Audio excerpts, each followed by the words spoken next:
So, welcome to the B and E podcast. This is E, this is B. Today we are going to be talking about American ideals. Would you like to start us off, E? Yeah, so I saw this article about 9/11, and it was such a sad time, and everybody just came together like a quilt. Despite their Basically helped- differences, they yeah. work together. They all work together. It's kind of ironic. America's just one big quilt when you think about it. But yeah, that's great, E. I also saw a speech where JFK was commenting about the immigrant contribution, and it's great because these immigrants are putting America over their lives first, and it's just great how much they contribute to America, and it shows how great we are, and I just think that's amazing. Yeah.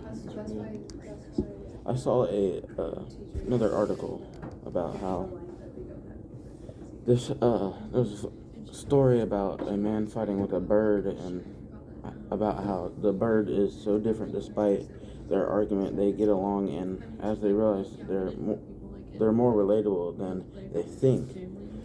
This is a kind of how all Americans are different in their own ways, but they can all come together. Yeah, that's great. I also saw a story about a little girl, and E, you gotta hear this. She has home struggles, and she's always arguing with her mom. But as she grows up, she falls in love with the game of chess. As she sees her brothers fall out of love with it, she learns the rules of the game, and she's determined to become a chess champion.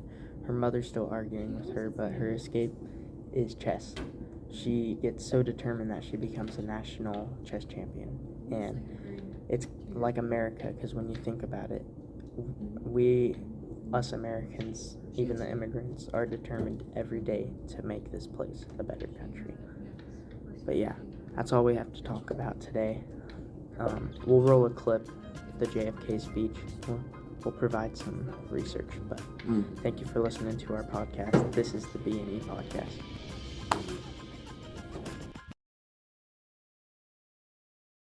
Schultz, Mr. Vice President, Mr. Shari, members of the Supreme Court, ladies and gentlemen.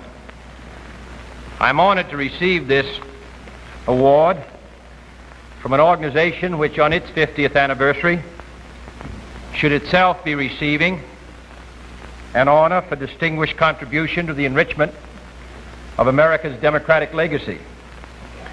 Your tireless pursuit of equality of treatment for all Americans has made a lasting and substantial contribution to our democracy. The men who first shaped the democratic legacy that you honor tonight were filled with a sense of excitement and of wonder at the importance of the events in which they were participating. It was not only, as John Adams exalted, that they were to have the unique opportunity to write a new constitution and form a new government and begin a new nation.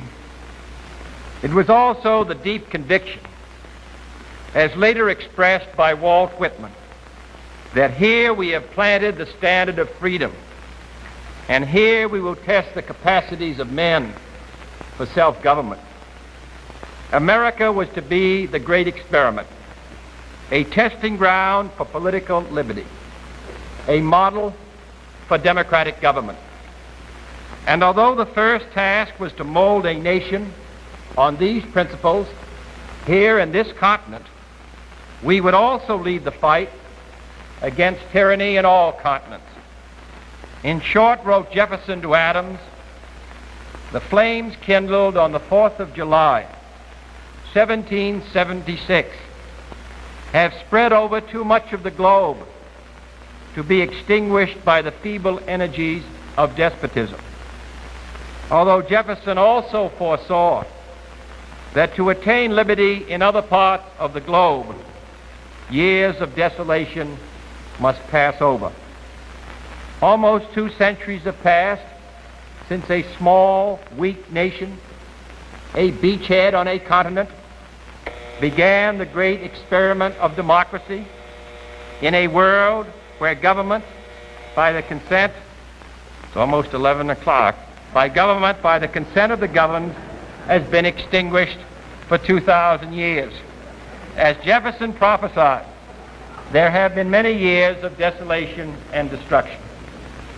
It seems to me that it is our responsibility in this year of change and hope to prove that we are equal to this great inheritance, to make it possible for the four freedoms which Franklin Roosevelt so eloquently described in another time of peril and danger 20 years ago, to make sure that those four freedoms, indeed the great concept of indivisible freedom, is made available to all of our people, to all of our citizens, and to bear our part of the burden, as we have for so many years, in making that great concept available to all people.